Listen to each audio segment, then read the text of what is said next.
Evelyn Cross stood in front of the mirror of a Park Avenue penthouse, one hand resting on her swollen belly, the other gripping the edge of a marble sink so she wouldn't lose her balance. 8 months pregnant, 32 years old, and already so tired it felt like her bones were older than the city outside the window.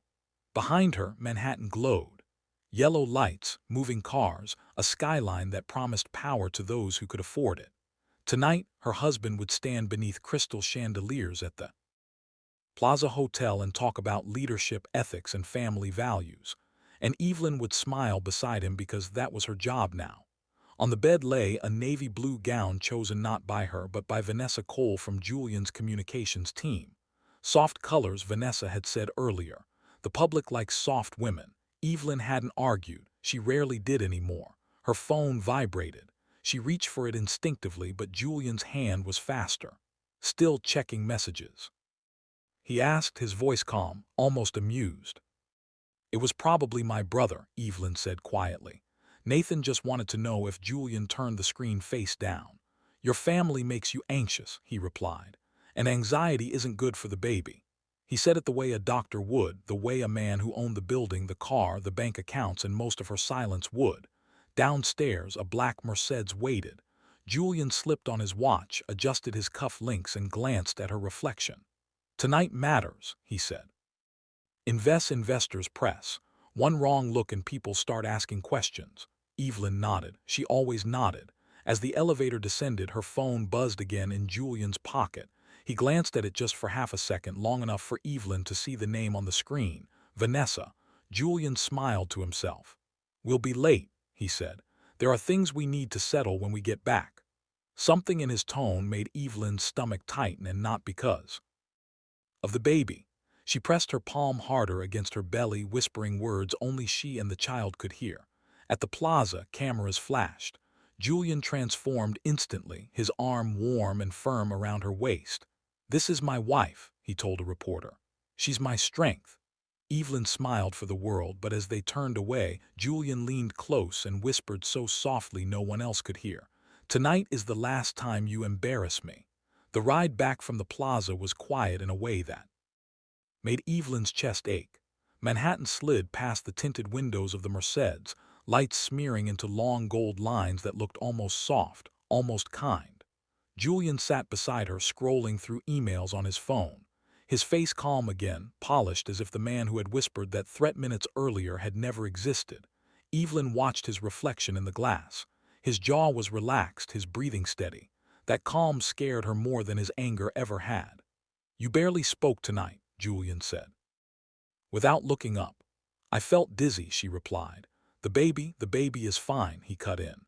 "Dr. Harlan cleared you. You worry too much, Dr. Harlan." The doctor Julian paid, the doctor who never asked Evelyn questions unless Julian was in the room.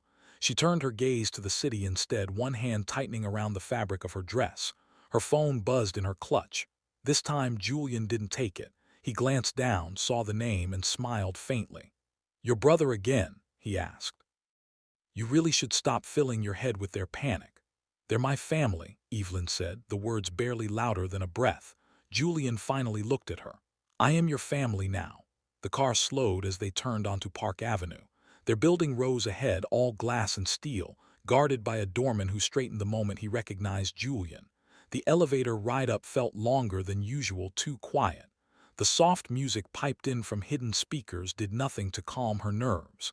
Inside the penthouse, Julian loosened his tie and set his watch down on the console table with deliberate care. Evelyn slipped out of her heels, her feet aching, her back tight. She wanted to go to bed. She wanted to lie down and let the night end. Instead, Julian poured himself a drink.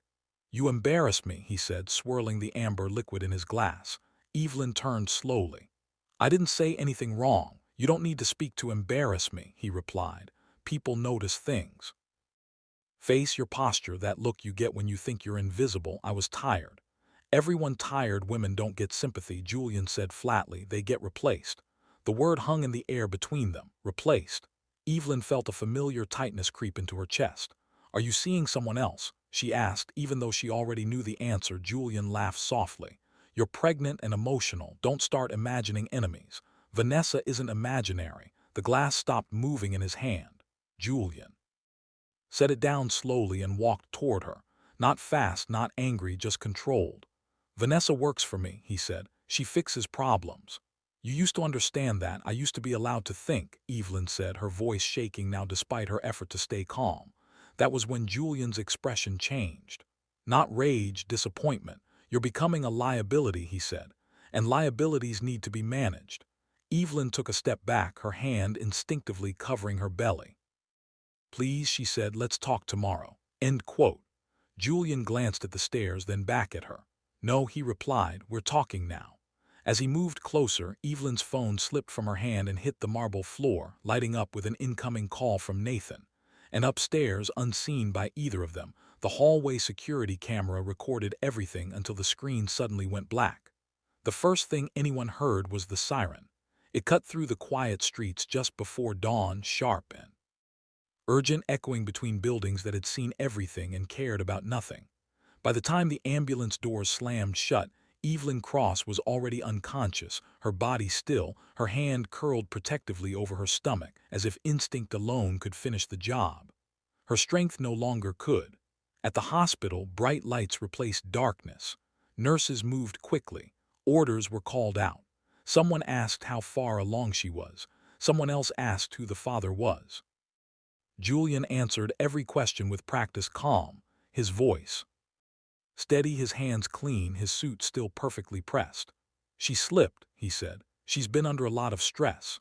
The words went into the chart before anyone questioned them. In the hallway outside the ICU, Julian paced once, then stopped. He made a call. His tone was low, efficient, not worried, not shaken, just annoyed. "Yes," he said, "an accident at home. No, nothing public. Handle it." Vanessa Cole arrived less than an hour later. Hair neat, tablet in hand, eyes sharp. She took in the scene. At a glance, the doctors, the glass walls, the machines keeping Evelyn alive, her lips pressed together, not in fear but calculation. "Is she stable?" Vanessa asked. "For now," Julian replied. "The baby too." Vanessa exhaled, almost relieved. "Good. Then we control the narrative." By mid-morning, the first statement went out. A short one, careful words, concerned tone.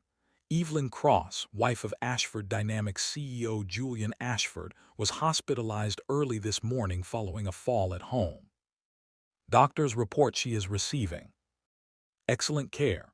The family asks for privacy. Privacy. That word became a shield. Nathan Cross read the statement on his cracked phone screen while sitting in his truck outside a factory in Ohio. He read it twice, then a third time, his jaw tightening with each line. A fall. His sister had grown up climbing trees, jumping fences, fixing things with him and their younger brother. She didn't fall easily. Caleb saw it too.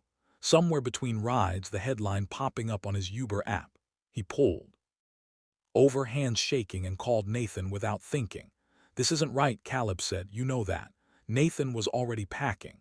Back in New York, Dr. Miriam Lowe stood at the foot of Evelyn's bed, studying the monitors, the bruising that didn't match the story, the tension still locked in her patient's body. She had seen accidents. She had seen fear. This was something else. Julian noticed her silence.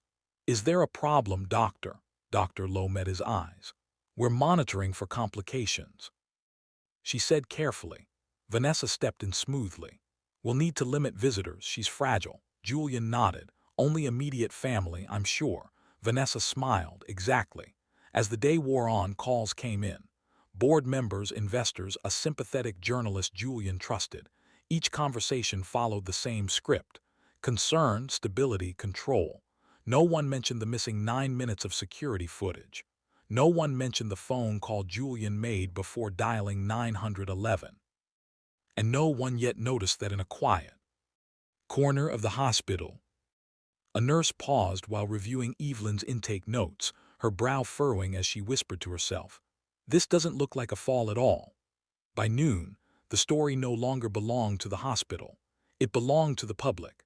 Outside Ashford Dynamics' glass tower on Fifth Avenue, cameras lined the sidewalk, reporters murmuring as they checked notes and refreshed feeds on their phones.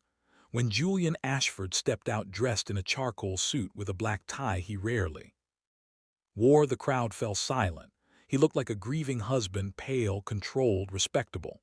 "Thank you for coming," Julian began, his voice steady as microphones tilted toward him. "This morning has been difficult for my family." Behind him, the Manhattan skyline rose like a monument to success. Vanessa Cole stood just off camera, tablet tucked against her side, eyes scanning the crowd for threats. Julian continued, "My wife Evelyn suffered a serious fall late last night. She has been under immense emotional stress due to her pregnancy and prior mental health struggles." The words landed exactly as Vanessa intended. A reporter raised her hand. "Mr. Ashford, are you saying this was a suicide attempt?" Julian paused. "Just long enough. I'm saying my wife needs compassion, not speculation," he replied softly. "Doctors are doing everything they can." Inside the hospital, Dr. Miriam Lowe watched the press conference on a muted television in the staff lounge. Her jaw tightened. Mental health struggles, stress, falls. She'd seen this before. Powerful men rarely needed to lie outright. They only needed to redirect. Back in Ohio, Nathan Cross watched the same clip on his phone, his knuckles whitening around the device. His sister's name trended beneath hashtags he didn't recognize. Words like fragile, unstable, tragic. "They're burying her," he muttered. Caleb, sitting beside him at the kitchen table, nodded grimly. "They're turning her into a story she can't fight." At the hospital, Vanessa moved quickly. Visitor lists were updated, security was tightened. A note appeared in Evelyn's file recommending limited contact due to emotional volatility. It wasn't signed by Dr. Lowe. Julian visited Evelyn once that afternoon. He stood at the foot of her bed watching machines breathe for her. He didn't touch her. "You should have listened," he murmured, more to himself than to her. "This didn't have to be messy." Outside the room, a nurse named Leela paused with a clipboard in hand. She had been on duty when Evelyn was admitted. She remembered the bruising, the way Evelyn's muscles had been rigid, defensive, the way Julian had answered questions too smoothly. Leia looked down at the intake form again. Stress-induced fall, no witness, no detailed explanation. She swallowed. Meanwhile, Vanessa met with a sympathetic columnist over coffee in a quiet midtown cafe. "Julian is exhausted," she said. "He's been protecting Evelyn for years. This pregnancy just pushed her over the edge." The columnist nodded, already typing. By evening, the narrative was set. Headlines softened Julian and hollowed Evelyn out. At sunset, two men arrived at the hospital from Ohio. They didn't wear suits. They didn't bring statements. They brought fear, determination, and blood ties no press release could erase. Nathan and Caleb Cross stood at the reception desk asking for their sister. The clerk hesitated. "I'm sorry. Visiting hours are restricted."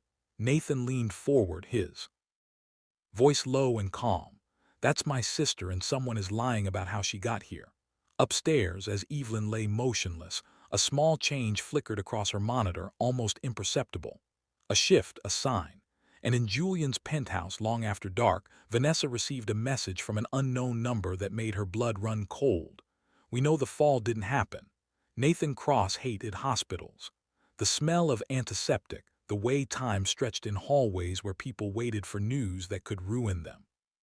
He stood at the reception desk with his hands flat on the counter, forcing his voice to stay calm while the clerk avoided his eyes. "I understand the policy," Nathan said, "but that woman upstairs is my sister." The clerk glanced at the screen again. "I'm sorry, Mr. Ashford requested restricted access. Only his approval.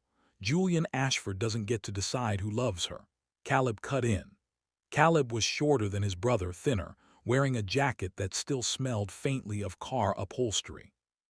He looked harmless. People always thought that. They never noticed how closely he watched everything, how his eyes kept drifting to the security cameras, the badge scanners, the rhythm of the floor. Behind them, a guard shifted uncomfortably. Nathan took a breath. "We're not here to cause trouble," he said. "We just want to see her." The clerk hesitated. Then she lowered her voice. "I'll check with the charge nurse."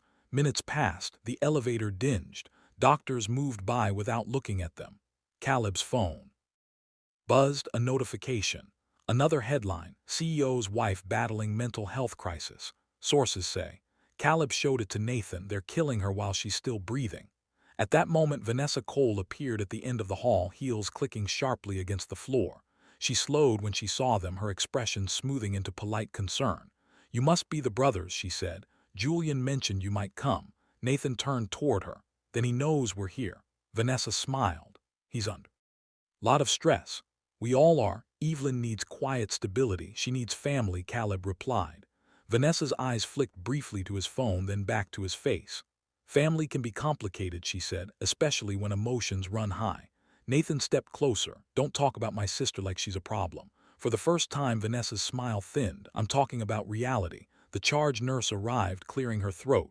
Mr. Cross, she said, reading from her screen. You may have 5 minutes. Photos, no recording. Vanessa's head snapped toward her. That wasn't authorized. The nurse met her gaze evenly. It is now upstairs. Evelyn lay surrounded by machines, her face pale, her breathing shallow but steady. Nathan stopped just inside the doorway, his chest tightening painfully at the sight of her. He hadn't seen her since the wedding, since she'd started fatting into someone quieter, smaller. Caleb moved closer, careful not to touch her. Hey, Ev, he whispered. We're here. Nathan noticed the bruises immediately. Not dramatic, not obvious, but wrong. Too symmetrical, too controlled. This wasn't a fall, he said quietly. Behind them, Dr. Miriam Lowe stepped into the room. I can't discuss details, she said, but you're not wrong to ask questions. Down the hall, Vanessa pulled out her phone, fingers flying across the screen. A message went out. Short, urgent. They're inside. We need to move faster. In the security office, a junior technician stared at a frozen playback screen, sweat beading on his forehead. The footage from the night before ended abruptly. 9 minutes of black. He swallowed hard and reached into his desk drawer where a small flash drive waited. And in Evelyn's room, as Nathan held her hand, her fingers twitched ever so slightly and the heart monitor changed its rhythm. Vanessa's phone vibrated again. This time the message read, "The footage isn't gone." The junior technician's name was Aaron Blake, and until that morning, no one at the hospital knew he existed.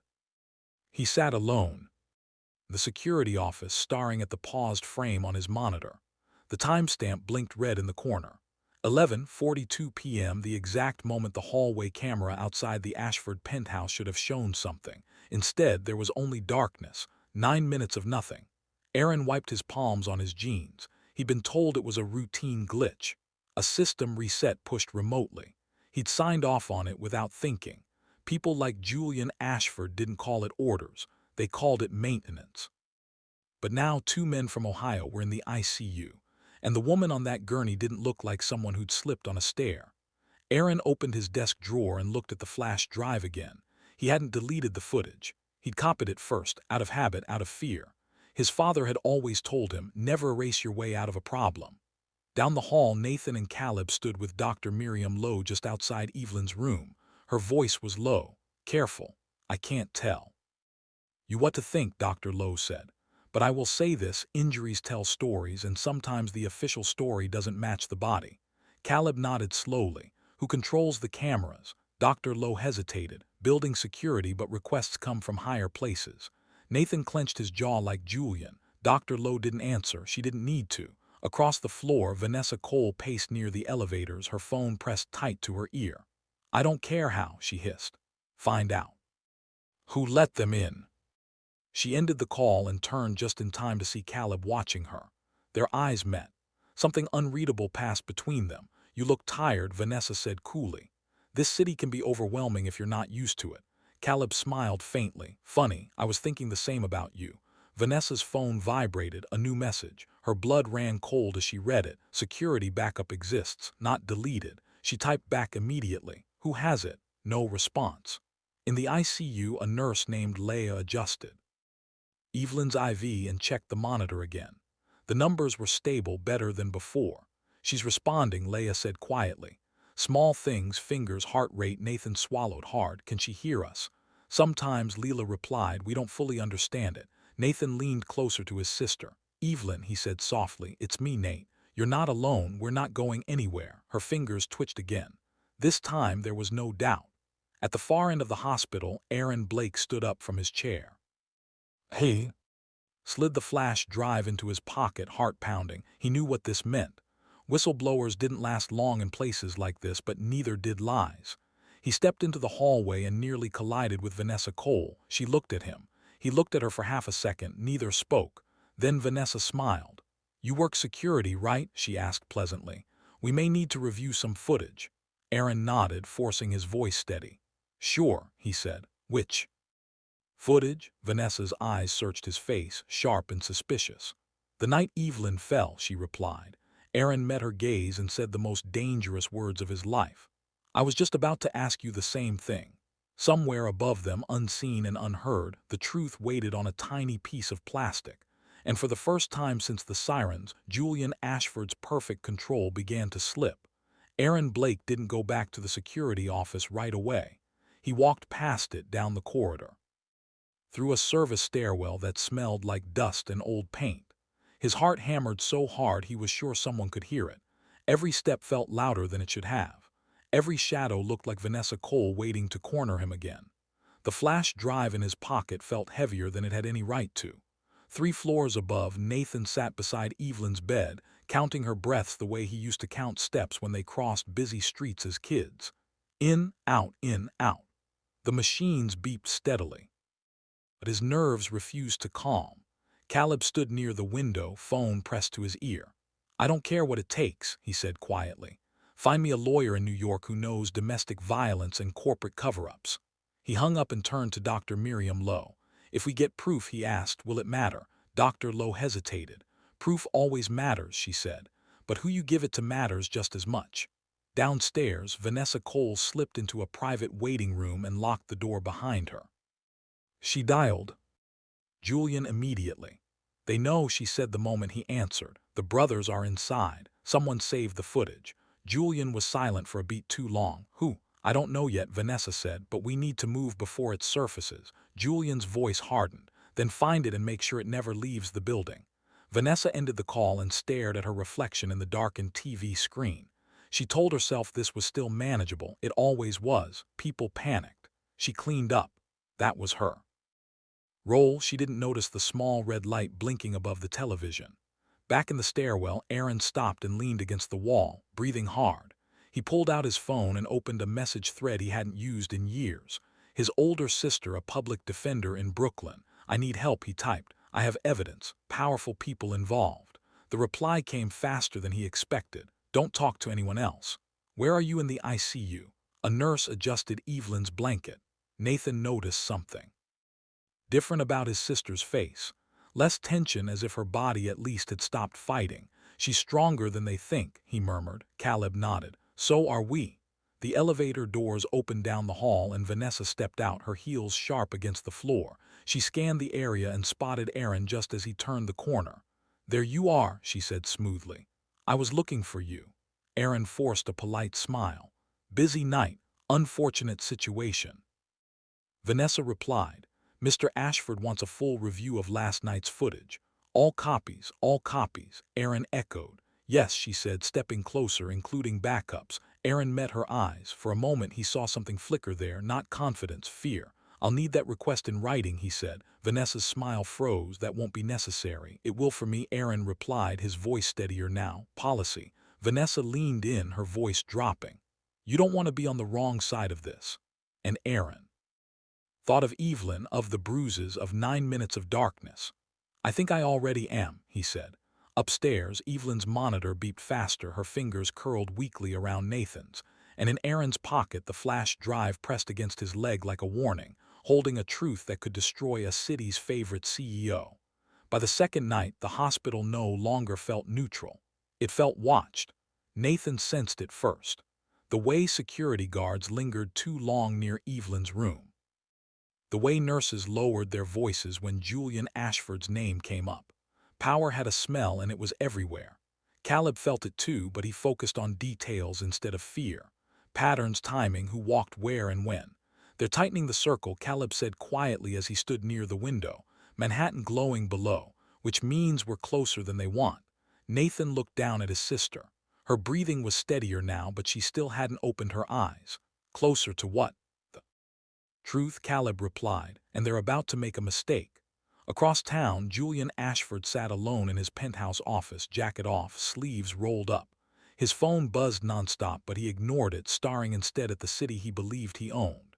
He replayed the night over and over in his head, searching for cracks. He hated cracks. Vanessa stood near the door, arms folded. "Security is getting nervous," she said. "Someone copied the footage before it was wiped." Very tense. Julian didn't turn around. "Find out who." "I'm working on it." "Work faster," he snapped. If this leaks, I don't just lose my reputation, I lose everything. Vanessa hesitated. There's another issue that made him turn. What the brothers, she said, they're not backing down and the hospital staff is starting to ask questions. Julian's jaw tightened, then apply pressure. At the hospital, that pressure came quietly. A hospital administrator met with Nathan and Caleb just after midnight. His tone was polite, apologetic, dangerous. There have been concerns about disruptions, the man said. Given the sensitivity of Mrs. Ashford's condition, we may need to reassess visitation. Nathan leaned forward. Are you kicking us out? No, the administrator said quickly. Not yet, but cooperation would help. Caleb smiled faintly. Cooperation with who? The administrator didn't answer. Minutes later, Caleb's phone buzzed. An unknown number. I have the footage. They're coming for it. Caleb's pulse spiked. He typed back immediately. Where are you? Before the reply came, Vanessa appeared at the end of the hall again, this time with a uniformed officer beside her. Not NYPD. Private security. She stopped when she saw Caleb holding his phone. Problem? She asked sweetly. Just family business, Caleb replied, slipping the phone into his pocket. Vanessa's gaze sharpened. You've been very busy for someone who claims to want peace. Caleb stepped closer, lowering his voice. Funny thing about peace. Sometimes it only comes after the truth. Vanessa's smile vanished. Down in the service stairwell, Aaron Blake stood with his back against the wall, phone pressed to his ear. His sister's voice was calm, steady. Listen to me, she said. Do not give the drive to anyone inside that building, especially not hospital administration. Thanks, Evan. They're already sniffing around, Aaron whispered. I know, she replied. That's why you need to leave now. Upstairs, Evelyn's heart monitor spiked suddenly. Nathan shot to his feet. A nurse rushed in, followed by Dr. Miriam Lowe. She's responding to voices, Dr. Lowe said. Talk to her. Nathan leaned close. Ev, he said urgently, if you can hear me, squeeze my hand. For a terrifying second, nothing happened. Then slowly, unmistakably, Evelyn's fingers tightened around his. In the hallway, Vanessa's phone vibrated again. She read the message and all the color drained from her face. Aaron Blake has left the building. Vanessa looked up, eyes blazing. Lock it down, she said. Now, because somewhere between the stairwell and the street, the truth was finally moving. And Julian Ashford was about to realize that money could stop many things, but not what had already escaped his control. By morning, the city woke up hungry. Caleb noticed it first when his phone wouldn't stop vibrating.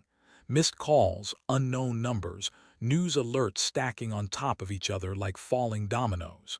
He stepped into a quiet corner of the hospital hallway and opened the first notification. Unconfirmed footage may contradict false story in Ashford case. He exhaled slowly. It's starting, he murmured. Nathan stood beside Evelyn's bed, watching her chest rise and fall. She was awake now, barely, her eyes fluttering open for seconds at a time before exhaustion pulled her back under. When Caleb told him the news, Nathan didn't smile. He didn't celebrate. They'll come harder now, he said. Cornered men always do. Across town, Julian Ashford slammed his fist against his desk. The screen of his MacBook glowed with headlines, each one more dangerous than the last. Words like footage, witness, and cover-up crawled across the page. Who leaked this? He demanded. Vanessa stood frozen near the window, her confidence finally cracking. It's not the footage itself, she said carefully. Not yet, just the idea of it. Julian turned on her.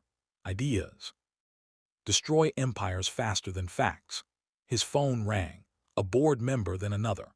He ignored both and dialed a different number instead. Shut it down, he said when the call connected. Whatever it takes. At the hospital, Dr. Miriam Lowe met with an internal review officer.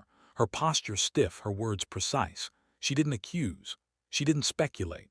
She simply requested that all records from Evelyn's admission be preserved immediately. That request alone was enough to send alarms through the administration.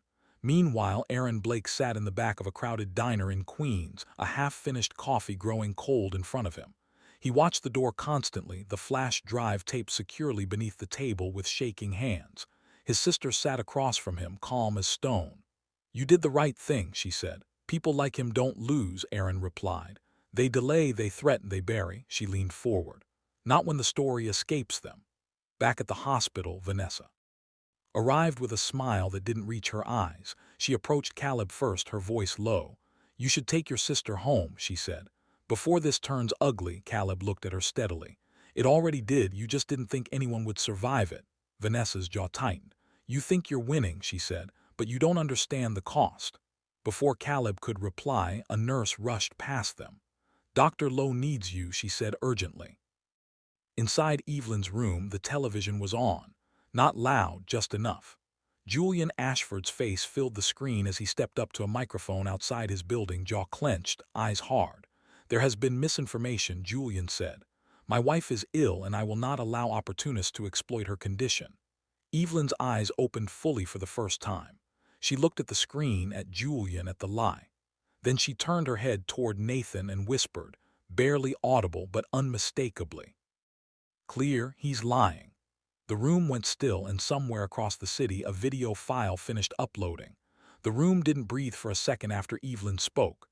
Nathan felt it before he understood it. The shift, the weight lifting just enough to remind him that his sister was still there, still fighting. He leaned closer, his voice trembling despite himself. "Ev," he said softly, "say it again." Evelyn swallowed. Her throat was dry, her lips pale, but her eyes were clear now.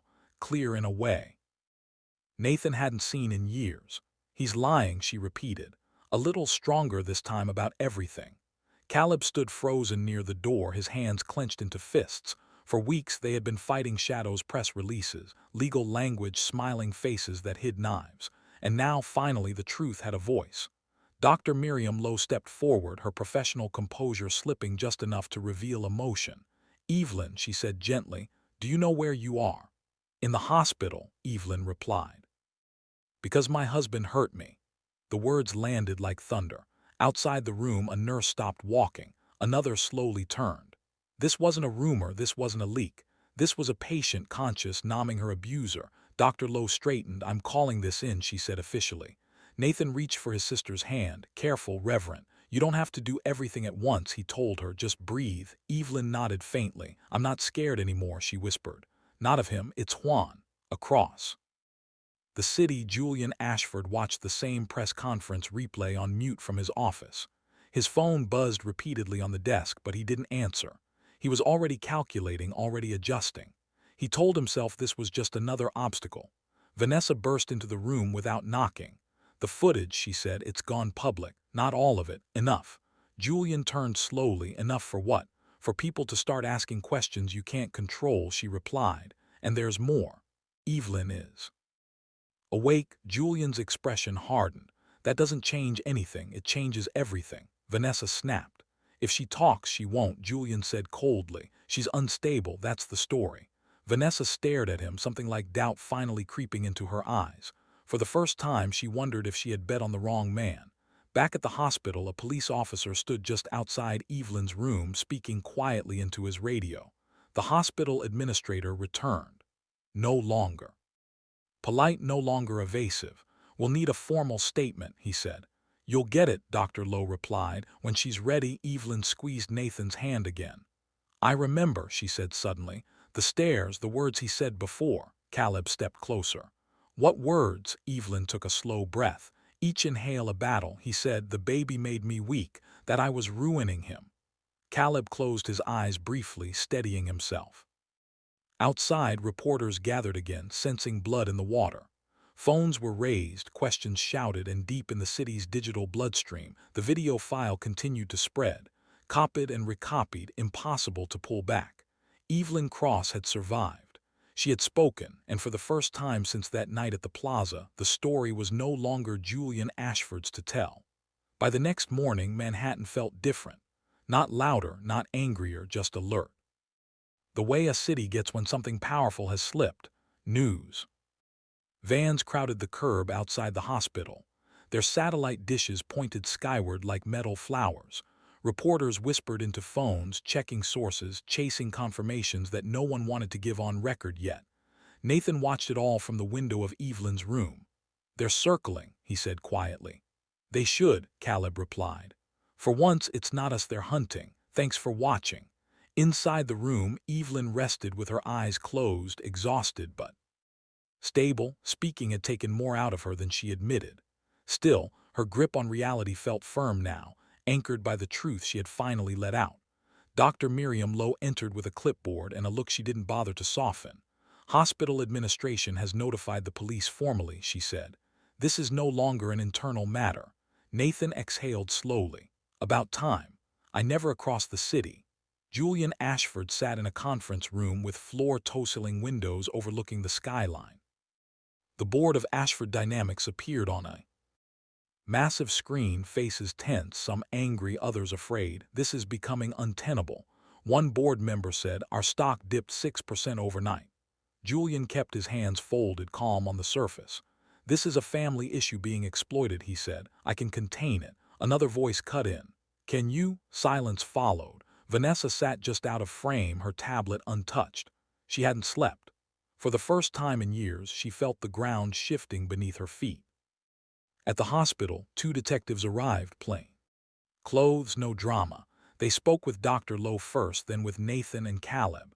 They listened, took notes, asked careful questions. We'll need to speak with Mrs. Cross when she's able. One detective said. She will, Nathan replied. She's done being quiet. Down the hall, a television replayed the leaked footage on loop. Grainy, partial enough to show Julian's shadow looming. Evelyn stumbling backward, fear unmistakable in her posture. It wasn't the full truth, but it was devastating. A nurse passing by stopped and shook her head. I knew it, she murmured. That single sentence echoed everywhere. In Queens, Aaron Blake watched the same clip on his laptop, his stomach tight.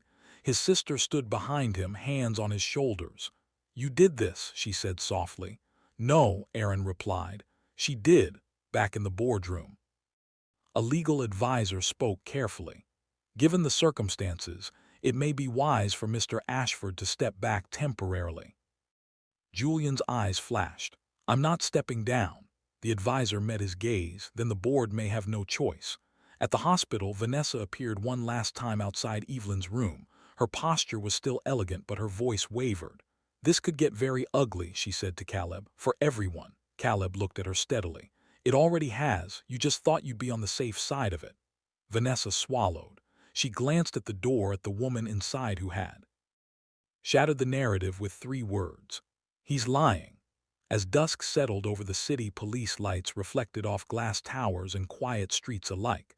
The story had moved beyond spin, beyond control. Manhattan had chosen a side, and Julian Ashford was running out of places to hide. The official interview took place in a small, windowless room at the hospital, far from cameras and noise. 2 detectives sat across from Evelyn Cross, their posture respectful, their voices calm. A recorder rested on the table between them, its red light blinking steadily. Evelyn's hands trembled slightly as Nathan sat beside her close enough that she could feel his presence without looking. Caleb stood near the door, arms crossed, watching everything. Take your time, one detective said. Start wherever you need. Evelyn closed her eyes for a moment. When she opened them, her voice was quiet but steady. She didn't dramatize. She didn't exaggerate. She simply told the truth about the control, the isolation, the nights Julian decided when she slept, when she ate, who she spoke to, about the argument after the gala, about the words he used when no one could hear them, and finally about the moment she realized he didn't see her as a person anymore, only as a risk. When she finished, the room was silent. That wasn't a fall, the second detective said gently. No, Evelyn replied. It wasn't. Across the city, the board of Ashford Dynamics convened again, this time without Julian present. Lawyers filled the room, so did fear. The leaked footage had spread overnight, picked apart frame by experts and strangers alike. Then a new email arrived from a Blake subject, security backup, Ashford residence. The attachment was small, devastating. In a diner in Queens, Aaron Blake stared at his phone as his sister squeezed his hand. Once this goes in, she said, there's no taking it back. Aaron nodded. Good. The footage wasn't dramatic. It didn't need to be. It showed Julian blocking the stairwell, Evelyn backing away, his hand grabbing her arm, her body twisting, trying to protect her stomach, and then the moment she disappeared from view. 9 minutes later, Julian reappeared alone. By the time the detectives left the hospital room, the file had already been delivered to the district attorney. Julian learned about it from his lawyer. You need to prepare yourself, the lawyer said carefully. This is no longer a matter of public relations. Julian stood at the window of his penthouse, the city spread beneath him. I didn't mean to hurt her, he said flatly. She pushed me, there was a pause on the line. Then do not say that again, it's lost Havidmum in Mander. At the hospital, Vanessa Cole watched the news break in real time. She sat alone in a quiet corner, her tablet untouched for once. The footage played on every channel, stripped of commentary, stripped of spin. This was not a woman falling. This was a man losing control. Vanessa felt something heavy settle in her chest. She had written dozens of crisis plans. None of them covered this. In Evelyn's room, Dr. Miriam Lowe checked the monitors and smiled faintly.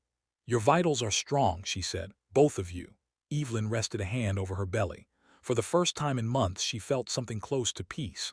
Outside, police cars pulled up beneath glass towers. Board members resigned. Statements were rewritten. Phones rang unanswered. Truth had crossed the point of containment, and Julian Ashford's world, so carefully built on silence, began to collapse under the weight of one file that refused to disappear. Vanessa Cole realized she was alone the moment no one returned her calls. She stood in a quiet conference room on the 43rd floor of Ashford Dynamics. Manhattan spread beneath the windows like a map she no longer controlled. Her tablet lay dark on the table. No crisis plan, no talking points, just silence. An hour earlier, she had been indispensable. Now she was invisible. Her phone finally buzzed.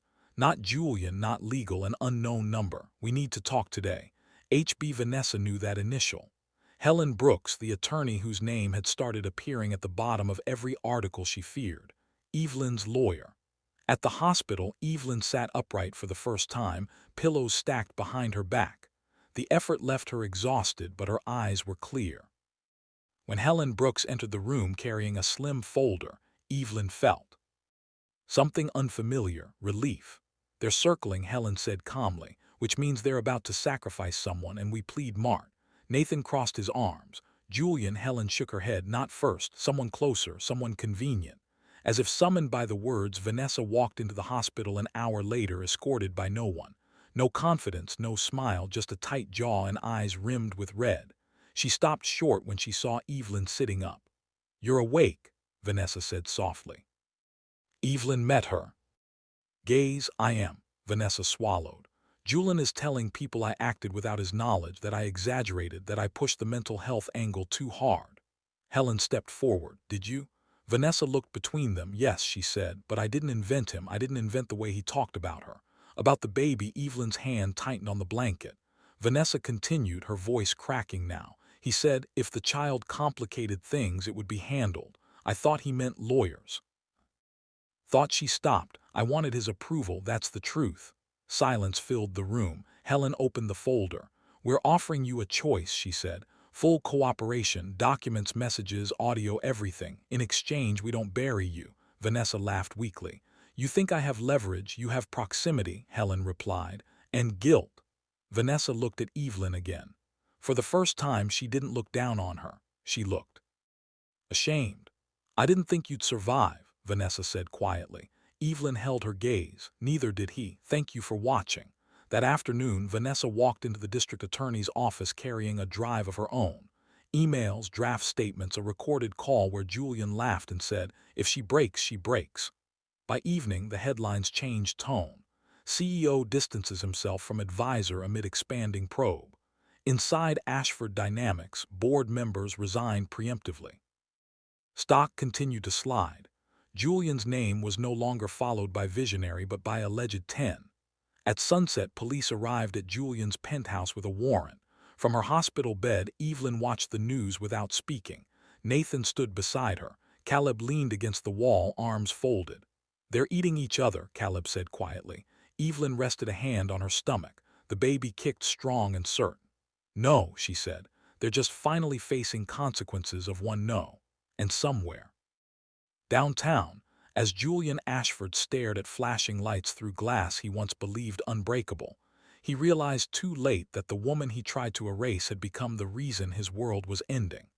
The emergency board meeting was scheduled for 8:00 a.m., but the room was already full by 7:30.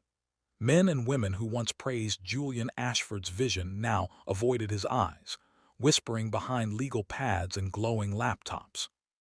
The glass walls of the Park Avenue boardroom reflected a city that had already made up its mind. Outside, the stock ticker on a nearby building bled red. Julian entered last. He looked composed as always, dark suit, perfect tie, the face of control, but something in his eyes had changed. The certainty was gone, replaced by calculation sharpened with fear. "Let's begin," he said, taking his seat at the head of the table.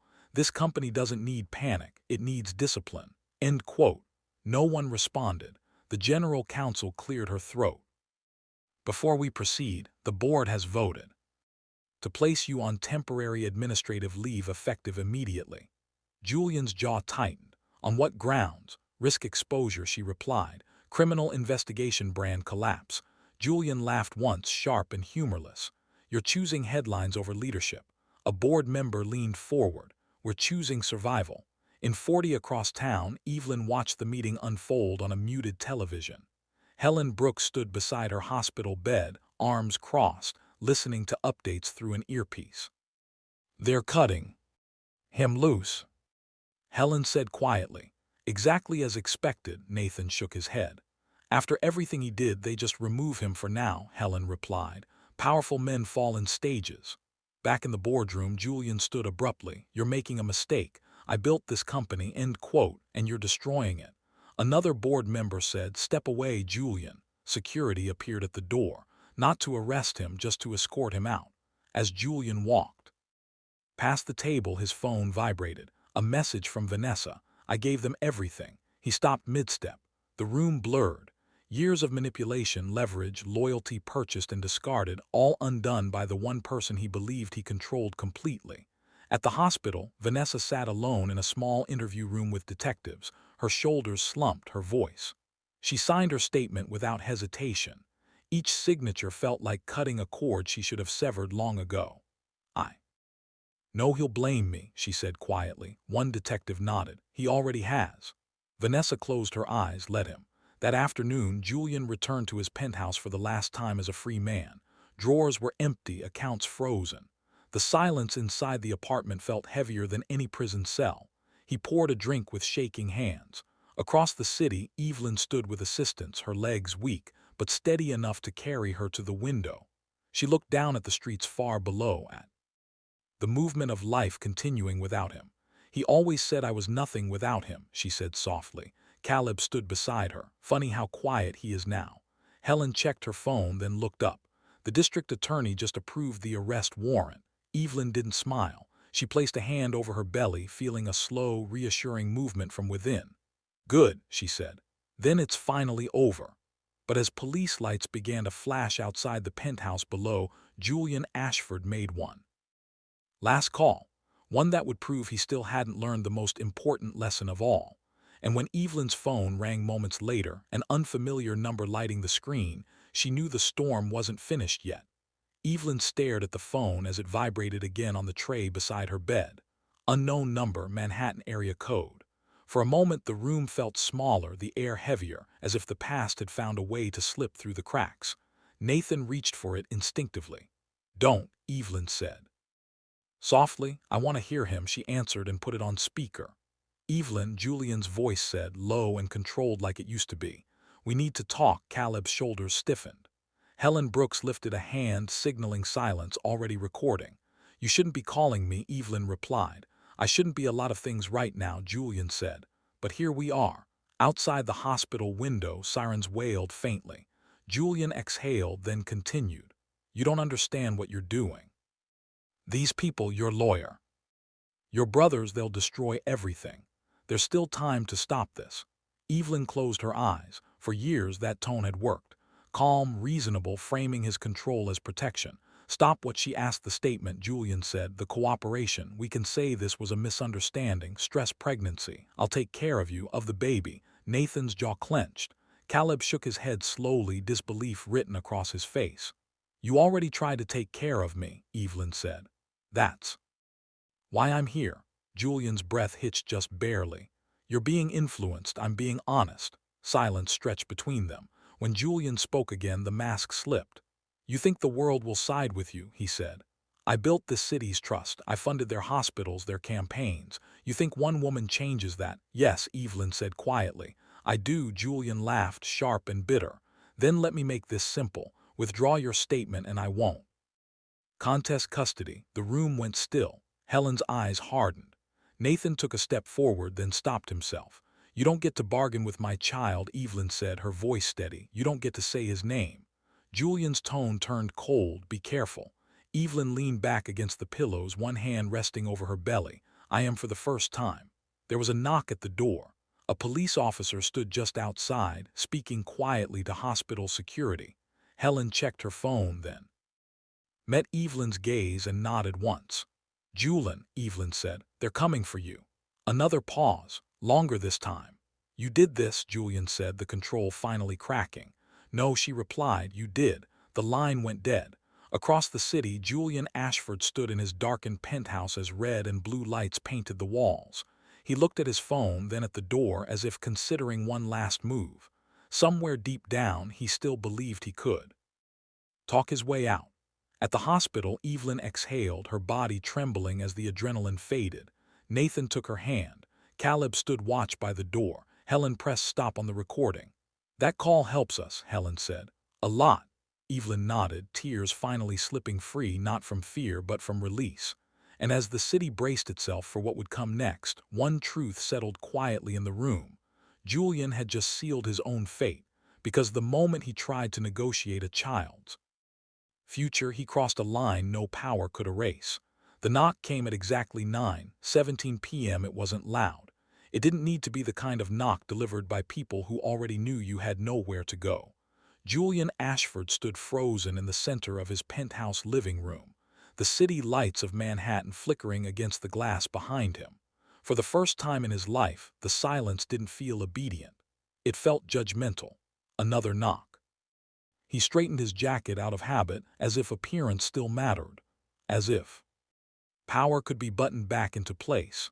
When he opened the door, two detectives stood there, badges visible, faces unreadable. A uniformed officer waited just behind them. Julian Ashford, one detective said, you're under arrest for felony assault, coercion, and witness intimidation. Julian's lips parted, then closed again. This is unnecessary, he said. My attorney. You can call him, the detective replied calmly. After we leave. Stepped inside. Cold steel clicked around Julian's wrists, the sound impossibly loud in the expensive, empty room. For a brief second, panic flashed across his face before he forced it back down. Cameras waited outside.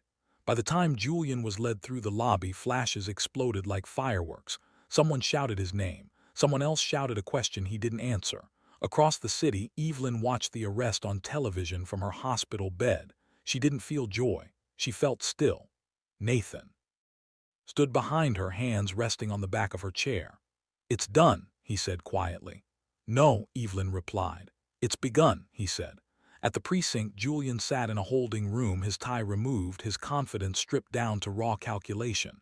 He stared at the table, replaying mistakes, the call, the threats, Vanessa's betrayal. Across the hall, detectives reviewed recordings, footage, transcripts. Each piece fit too well to ignore. This isn't just domestic violence, one detective said.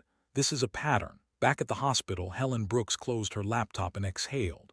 The DA is pressing full charges, she said, and they're requesting a protective order immediately. Evelyn nodded. For my son, for both of you, Helen corrected gently. Later that night, a nurse wheeled Evelyn to a quieter wing. The chaos had settled, replaced by something unfamiliar, peace edged with exhaustion. Caleb walked alongside her, silent but steady. You okay? He asked. Evelyn thought for a moment. I'm not afraid, she said. That feels new, doesn't Tanda? In a downtown jail, Julian Ashford lay awake on a narrow bunk, staring at the ceiling. No glass walls, no skyline, no assistants waiting outside the door, just concrete and fluorescent light. For the first time, no one listened when he spoke. By morning, the headlines were everywhere. Ashford arrested in domestic assault case. CEO denied bail pending hearing. At the hospital, Dr. Miriam Lowe checked Evelyn's vitals and smiled. You're strong, she said. Both of you, Danner. Evelyn rested a hand over her belly. The baby kicked gently as if agreeing. She looked out the window at a city that had finally stopped protecting the wrong man. Julian had spent his life believing consequences were for other people. Now sitting alone behind locked doors, he was forced to confront the truth he had avoided for too long. Power doesn't disappear quietly. It collapses. And when it does, it leaves nothing behind to hide in. The arraignment happened 2 days later and the city showed up for it. Nathan saw it on the news. First, crowds packed outside the courthouse. Phones raised, reporters shouting Julian Ashford's name as if it were a verdict by itself. The man who once moved through Manhattan like it belonged to him now entered through a side door, flanked by officers, his hands cuffed in front of him. Evelyn watched from her hospital room, wrapped in a blanket, the television volume low. She didn't look away. Julian looked. Smaller on the screen, not weak, just exposed. His shoulders were tense, his jaw tight, eyes darting in a way that betrayed how little control he had left. For the first time, he wasn't directing the narrative. He was trapped inside it. The judge has denied bail, the anchor said, citing risk of witness intimidation. Caleb let out a slow breath. That's it, he said. No more calls, no more pressure. If you consider Resina, Evelyn nodded, though part of her still felt like she was holding her breath. Trauma didn't disappear just because handcuffs appeared. Inside the courtroom, Julian's attorney argued forcefully, pointing to his record, his philanthropy, his lack of prior convictions. The judge listened, then looked down at the file in front of him. This court takes allegations of domestic violence seriously, the judge said evenly, especially when supported by video evidence and recorded communications. Interesting. Julian didn't react, but something flickered behind his eyes. Fear, sharp and unfamiliar. In the gallery, Vanessa Cole sat 2 rows back, arms folded, face pale. She avoided looking at him. She knew better now. Loyalty had an expiration date, and she had already passed hers. At the hospital, Dr. Miriam Lowe checked Evelyn's blood pressure and smiled. "You're doing remarkably well," she said. Considering everything, Evelyn managed a small smile. "I think my body finally knows it's safe. It's 4." That afternoon, Helen Brooks arrived with a stack of papers. "Protective orders are in place," she said. "Full custody proceedings will begin after the birth, but given the circumstances, he won't touch my child," Evelyn said firmly. "No," Helen agreed, "he won't." In jail, Julian Ashford sat alone during recreation, the noise around him dull and distant. Other inmates recognized him now, not with respect, with curiosity, with hunger. Power didn't mean much here. He replayed the night again, searching for the moment he could have stopped himself. The moment things tipped, but control had always felt like instinct to him. He had never learned where it ended. Back in Manhattan, Ashford Dynamics announced an interim CEO. Donations were quietly redirected. Buildings removed his name overnight. A city erasing a man it once celebrated. That evening, Evelyn stood with help beside the window, watching the sun dip behind the skyline. Nathan stood close, steady as ever.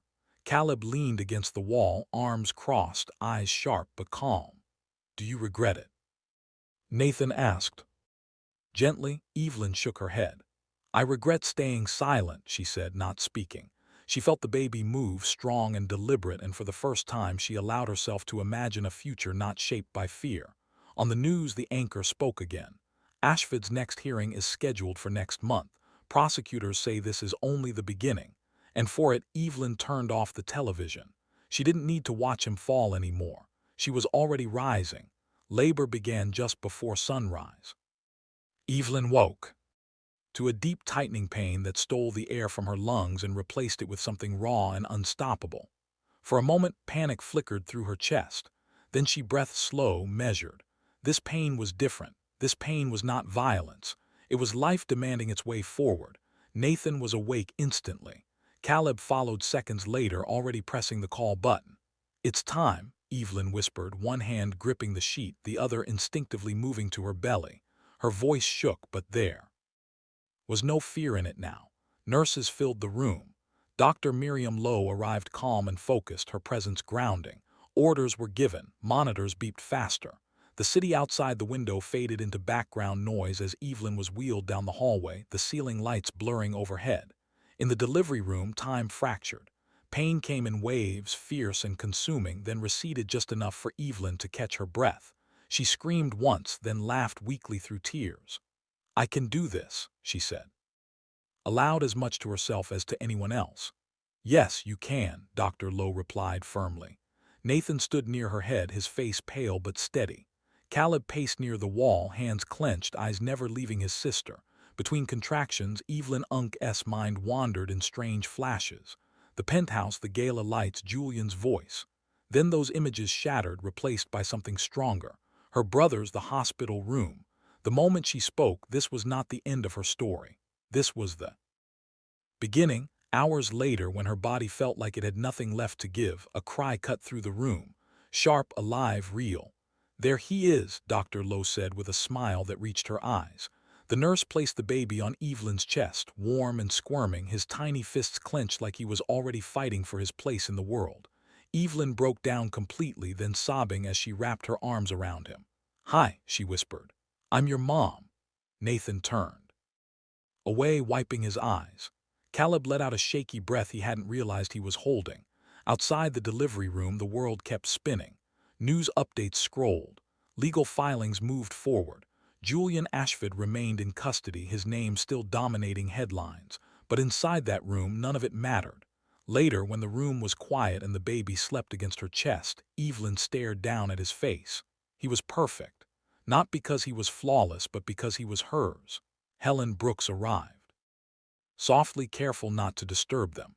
"Both of you are doing well," she said with a gentle smile.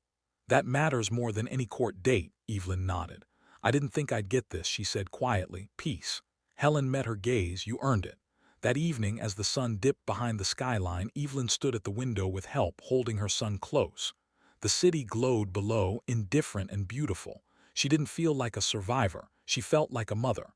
And somewhere far away, behind locked doors and concrete walls, Julian Ashford sat alone, learning too late that the life he tried to control had moved on without him. Evelyn pressed a kiss to her son's forehead. The cycle was broken. The future had arrived. The weeks after the birth moved quietly, but the consequences moved fast. Julian Ashford's case dominated every financial and legal channel. What began as a domestic violence charge widened into something much larger.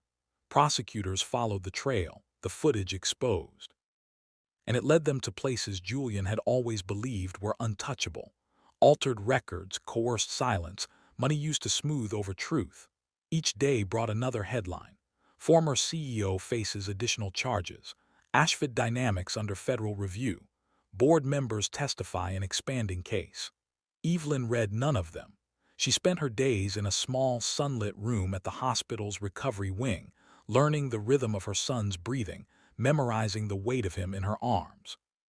The world outside felt distant, now like something she had already survived. Nathan watched from a chair near the window, scrolling through updates he didn't share unless she asked. Caleb handled the rest. Calls, logistics, arrangements, his usual quiet focus sharpened by purpose. One afternoon, Helen Brooks arrived with a final stack of documents. She set them down carefully, as if not to disturb the peace in the room. "It's done," she said. Evelyn looked up. "All of it," Helen nodded. "Full protective orders. Sole custody. His parental rights are suspended pending trial and the civil suits." She paused. "They're overwhelming." Evelyn's fingers tightened around the blanket. "What happens to him?" Helen didn't soften her voice. "He will answer for everything he did." Publicly, slowly across the river, Julian Ashford sat in a holding room, dinner now, his confidence worn down by fluorescent lights and endless questioning. He watched the same footage played back again and again, each time stripping him of another excuse. No spin, no reframe, just him. When the judge denied his latest motion, Julian finally understood something he never had before. Consequences didn't care who you used to be. At Ashford Dynamics, his name was removed from everything. Buildings, foundations, plaques. Even the lobby wall where his portrait once hung stood blank, now like he had never existed. Vanessa Cole was barred from consulting work indefinitely. She avoided the spotlight, knowing public forgiveness wasn't something she deserved. She had told the truth, yes, but only after helping bury it. Back at the hospital, Evelyn signed the last form Helen placed in front of her. She didn't rush. She didn't shake. "That's it," Helen said softly. "You're free." Evelyn leaned back and closed her eyes, not in relief, in understanding. Freedom wasn't the absence of pain. It was the absence of fear. That evening she walked slowly through Central Park with her brothers, her son bundled against her chest. The city moved around them, runners, dogs, laughter, life continuing without pause. No one recognized her, and for the first time that felt like a gift. Caleb glanced at her. "You okay?" Evelyn smiled faintly. "I'm better than okay." She looked down at her son, his tiny hand gripping her finger with surprising strength. Julian Ashford would spend years paying for what he had done. In courtrooms, in cells, in the long silence that followed power. But Evelyn's victory wasn't watching him fall, it was walking forward without looking back. The city had taken notice of the truth. Now it was finally letting her live. Spring came quietly that year, not with headlines or sirens, but with small, ordinary moments that felt almost unreal after everything Evelyn Cross had survived.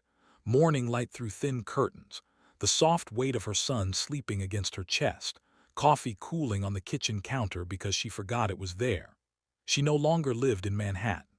The apartment was modest, tucked into a quiet neighborhood outside the city, close enough for work but far enough from glass towers and memories. The walls were bare for now. No art, no statements, just space to breathe. Nathan helped fix the loose cabinet door that Julian once promised to replace and never did. Caleb assembled the crib, muttering under his breath while following instructions that made no sense. They argued, they laughed, they stayed. Evelyn watched them from the couch, her son cradled in her arms, and felt something settle inside her chest. This was what safety felt like. The trial moved forward without her presence. Helen Brooks handled everything, sending updates when necessary, never pushing. Julian Ashford's name still appeared in the news, but now it was followed by words like sentencing and liability. The city that once shielded him no longer looked his way. Evelyn didn't celebrate. She healed. Some afternoons when the baby slept, she read real books, not self-help manuals meant to make her quieter or easier to manage. Stories about women who lost everything and still found meaning. She marked pages. She underlined sentences that felt like truths she'd always known but had never been allowed to say out loud. One evening, as the sun dipped low and painted the room gold, Evelyn stood at the window, rocking her son gently. He blinked up at her, eyes curious, trusting. "I won't lie to you," she whispered. "I won't make you smaller to make myself safer." He yawned unimpressed, and Evelyn laughed softly. Later that week she met someone new. Not a savior, not a powerful man with promises, just a neighbor, kind and awkward, who offered to carry groceries when he saw her struggling with the stroller. He didn't ask questions. He didn't recognize her. He didn't need to. They talked about weather, about sleep deprivation, about nothing important, and that was enough. Months later, the final verdict came down. Guilty on all major charges. Sentencing scheduled. Appeals denied. Helen called Evelyn personally. "It's over," she said. Evelyn closed her eyes, not in relief, in gratitude. That night she held her son close and let herself cry, not from pain but from release, from knowing the cycle had ended with her. Julian Ashford lost his freedom, his legacy, and the name he once used to control rooms. He would spend years answering for what he had done. Far from the world that once applauded him, Evelyn gained something far more rare. She gained her voice. She gained her family. She gained mornings without fear and nights without dread. And as her son grew, learning her face, her voice, her laugh, she understood the truth that no court could deliver. Justice wasn't watching a powerful man fall. Justice was standing in a quiet room holding the life you protected, knowing you were finally free. So the story has come to an end. And if you're still here with us right now, really still here, then maybe something in this journey touched your heart in a quiet way. Stories like this don't stay on the screen, they follow us into our own lives, into the moments when we feel small, trapped, or afraid to speak. What this story reminds us is simple but powerful. Silence protects pain, not peace. Real strength isn't found in control, money, or image. It's found in truth, in choosing to stand up even when your voice shakes. As the Stoic philosopher Marcus Aurelius once wrote, "You have power over your mind, not outside events." Realize this and you will find strength. Healing begins the moment we stop trying to survive who we were forced to be and start honoring who we truly are. Another Stoic truth says, What stands in the way becomes the way. Pain doesn't disappear by pretending it never happened.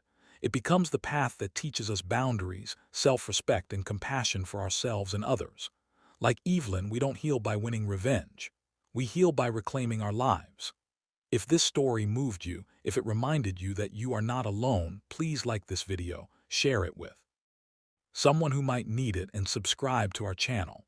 Your support helps us keep telling stories that heal, awaken, and remind us of our worth.